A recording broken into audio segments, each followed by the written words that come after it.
Boa noite, pessoal. Então, nós vamos dar início à nossa aula de hoje de política social e relembrando, né, aqui nosso material que a gente está utilizando nesse semestre é o livro aqui da Elaine Berg, da Ivete Boschetti, que é o livro Política Social, Fundamentos e História. Hoje eu vou trabalhar com vocês o capítulo 4 desse livro, para dar continuidade, né, à discussão que a gente vem fazendo aí nas aulas anteriores, onde, né, a gente agora parte para a discussão do período onde vai haver uma desestruturação do welfare state em tempos neoliberais.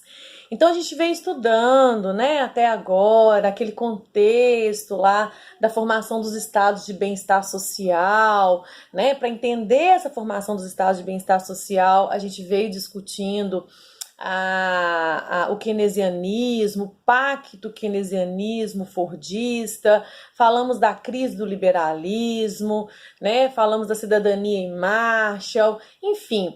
Então aí agora a gente entra na discussão, na seguinte discussão, fazendo a seguinte pergunta. Ok, né? Naquele momento da crise ali de 1929, vivenciada pelo capitalismo, no início do século XX, onde achava-se que ali era o esgotamento do capitalismo, a reação àquela crise, né, foi o quê? Foi os países centrais, países ali da Europa, Estados Unidos, adotarem medidas de políticas sociais mais amplas, né, dar poder de consumo para a população, para que conseguissem se superar, né, daquela crise. E aí, adotando as medidas keynesianas, ou seja, os chamados estados de bem-estar social, está acontecendo ali, né, a formação dos estados social-democrata. A partir dali que se formam, então, aqueles estados de bem-estar social, que se formam os welfare state, a gente viu, né, que vários países da Europa, Estados Unidos adotaram esses welfare state.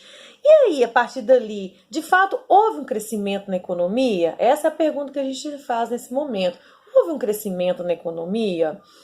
E, então, a gente precisa entender, a partir de hoje, né, nessa aula, como é que fica essa situação do capitalismo diante daquela crise, a partir do momento que os países adotam medidas mais amplas de políticas sociais, ou seja, os welfare state.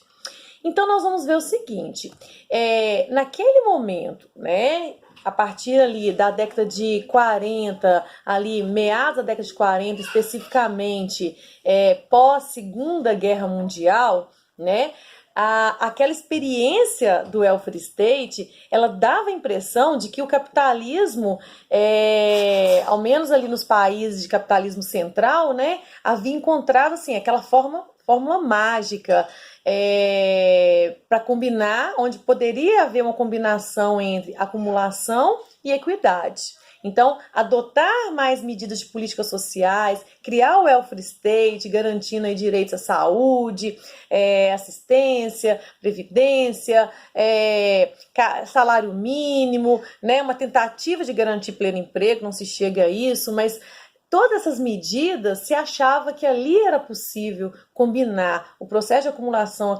capitalista com a equidade, né? Então, o que vai acontecer? O welfare state, sendo entendido aí enquanto o estabelecimento de políticas sociais amplas e universais, constituindo aí a chamada social-democracia, durante aí quase 30 anos, né? Iniciando aí basicamente a partir da década de 40 e indo até o final da década de 60, ou seja, por quase 30 anos que o welfare state seguiu aí, mostrou-se que os países da Europa, Estados Unidos, que adotaram as medidas mais amplas de políticas sociais, ou seja, o welfare state, investiram nessas medidas de universalização dos direitos sociais ligados ao trabalho, como salário mínimo, as condições de trabalho, seguro-desemprego, aposentadorias, pensões, em direitos sociais implementados pelas políticas de saúde, educação, assistência social, habitação.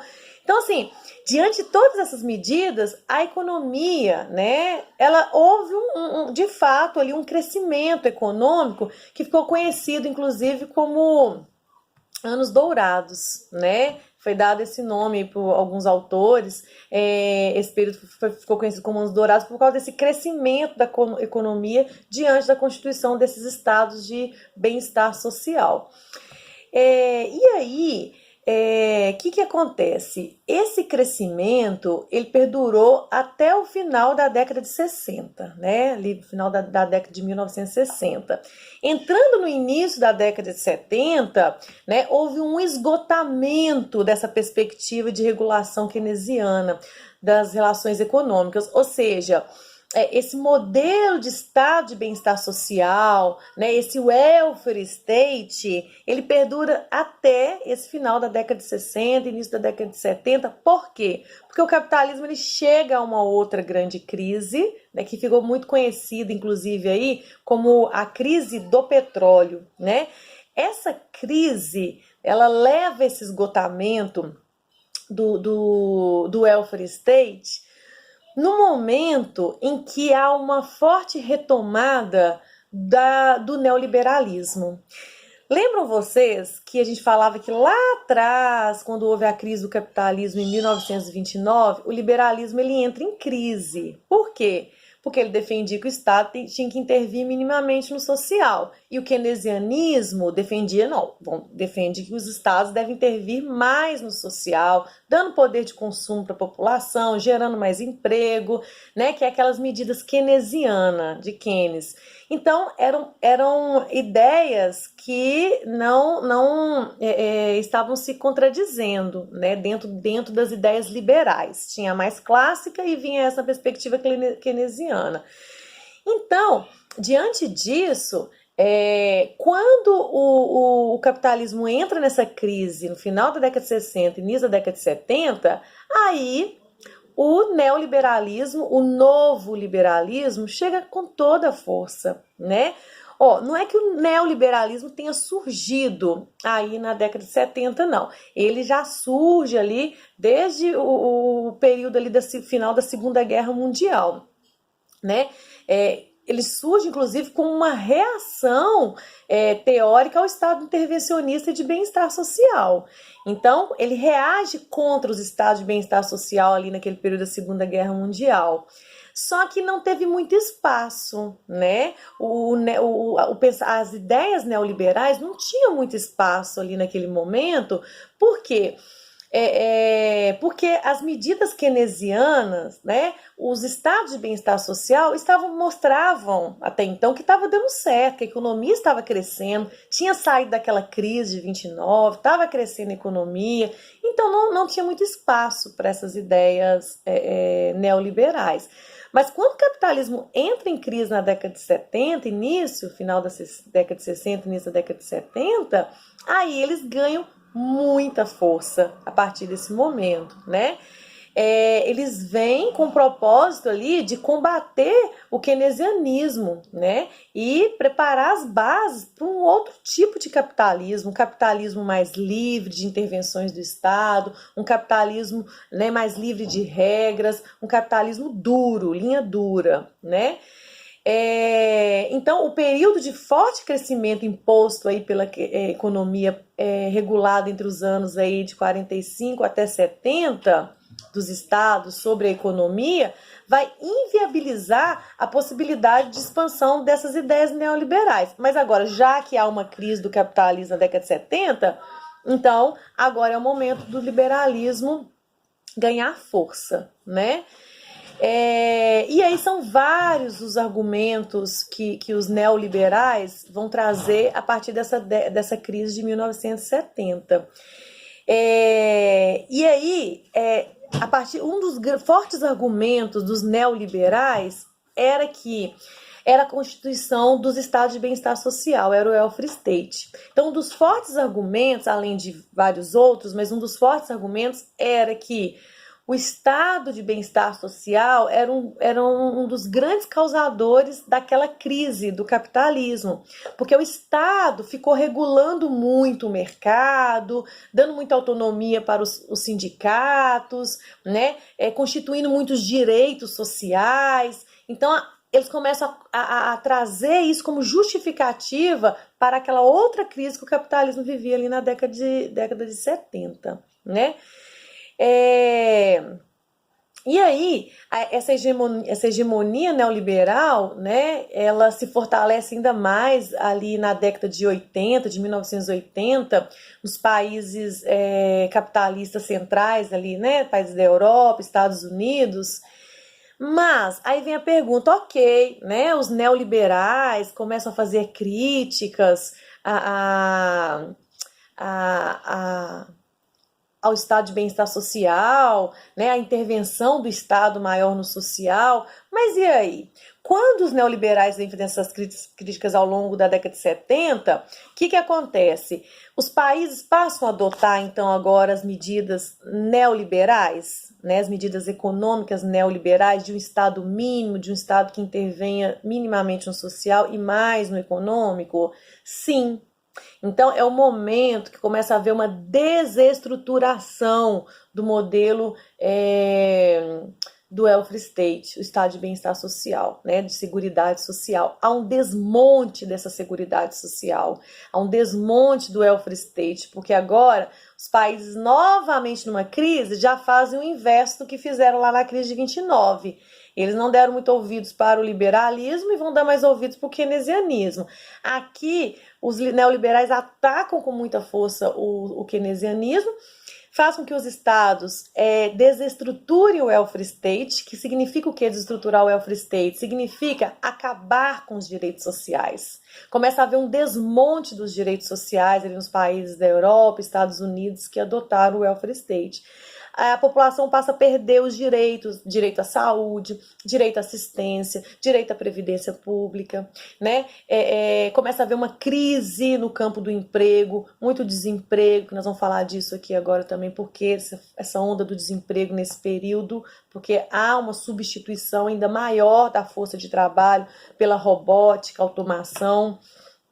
Enfim, então há uma perda de diversos direitos trabalhistas nesse período. Então vai ganhando força cada vez mais o neoliberalismo, né?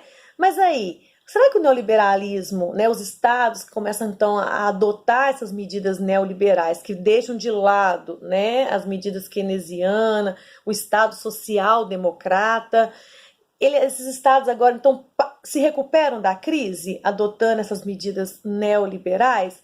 E aí o que a gente vai ver, o que as autoras vão discutir no livro, é que essa hegemonia neoliberal aí na década de 80, nesses países, ela não foi capaz de resolver a crise do capitalismo e nem alterou os índices de recessão e baixo crescimento econômico, conforme defendia aí os neoliberais, né? E as medidas implementadas, elas tiveram efeitos, na verdade, destrutivos para as condições de vida da classe trabalhadora.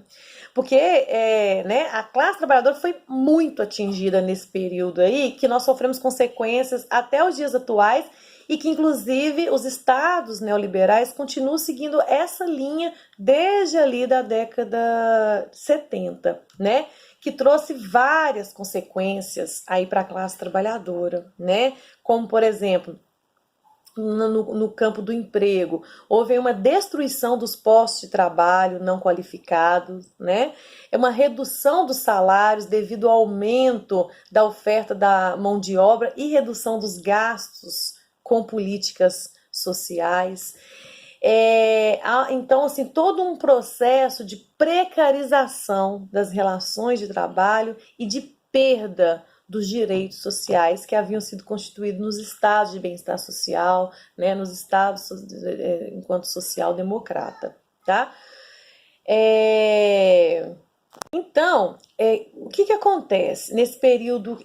como que é chamado, né? Como que é tratado esse período? As autoras aqui no livro discutem esse período aí a partir da década de 70. Então, o marco aí na história das políticas sociais, no cenário mundial, quando a gente pensa em Europa, Estados Unidos, um dos marcos em termos de perda de direito, início maior das perdas de direitos, é esse período da década de 1970, tá? Que é um período que vocês vão ler muito sobre isso, vão ouvir falar muito sobre isso, um período chamado de reestruturação produtiva, tá? Nós vamos falar dele daqui a pouco. O que é essa reestruturação produtiva? É um período em que a organização capitalista, a produção capitalista, ela começa a se reestruturar, né? Ela vai se reestruturando numa perspectiva de reorganização das relações de trabalho.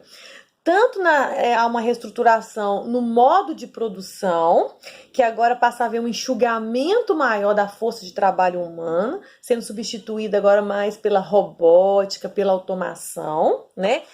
Onde esse momento, essa substituição maior da robótica, da automação, ali a partir da década de 70, é conhecido como o toyotismo. O que é esse toyotismo, né? Toyotismo vem lá mesmo da fábrica de carros da Toyota, né? Do Japão, modelo japonês, toyotismo, da Toyota, que introduz um novo modelo de produção agora nas fábricas. Lembrando, né, que o modelo de produção predominante das fábricas, a partir do início do século XX, era aquele modelo fordista, taylorista. Não sei se você se lembra disso que a gente viu. O fordista, marcado por aquela superprodução, produção em massa, através daquela produção nas esteiras, né? A esteira vai passando ali, a mercadoria vai passando e o trabalhador fica ali naquela produção repetitiva, apertando parafuso, né? Enfim. Então, essa produção fordista, taylorista, uma produção também que passa a controlar mais o tempo do trabalhador, racionalizar mais o tempo, constituir uma série de hierarquias dentro das empresas, né, entre os trabalhadores. Esse modelo fordista, taylorista, ele entra numa crise a partir dessa década de 70. Aquela produção em massa, onde tinha que ficar buscando mercado consumidor, não se calculava, né? Essa coisa não trabalhava demanda e oferta e demanda. A produção era em massa, era uma superprodução no modelo fordista, taylorista. Agora, a partir da década de 70, nesse contexto da reestruturação produtiva, o modelo agora ele é toyotista, né? Ele traz a flexibilização do trabalho aí como carro-chefe, né, da produção. E nessa fase do capitalismo, então as indústrias passam a ir aos poucos abandonando o padrão fordista taylorista de produção e passam a se apoiar cada vez mais, com mais ênfase aí, a esse modelo toyotista, né? E aí, a primeira mudança que podemos destacar aqui é na transformação do princípio de produção do máximo no menor tempo possível. Esse é um dos lemas, na verdade, aí do toyotismo, que está em auge aqui no Brasil, tá? Esse é um modelo que está em auge aqui no Brasil. Aqui no Brasil ele tem um destaque maior, começa a ter um desenvolvimento maior só a partir de 2006. Então é muito recente nós estamos vivendo esse modelo toyotista, da robótica, da automação, da tecnologia, tudo é automatizado. Você vai no banco, tudo é automatizado. Você vai nos caixas, você vai nas lojas, você vai, né? Tudo está sendo automatizado. Isso que nós estamos vivendo aqui agora é uma aula automatizada, né? Nós estamos falando disso aqui agora. Então, vejam, lá nos Estados Unidos e Europa, isso, né, começa a partir da década de 70. Então, vejam, uma das questões, dos princípios aí do toyotismo é a produção do máximo no tempo menor possível, tá?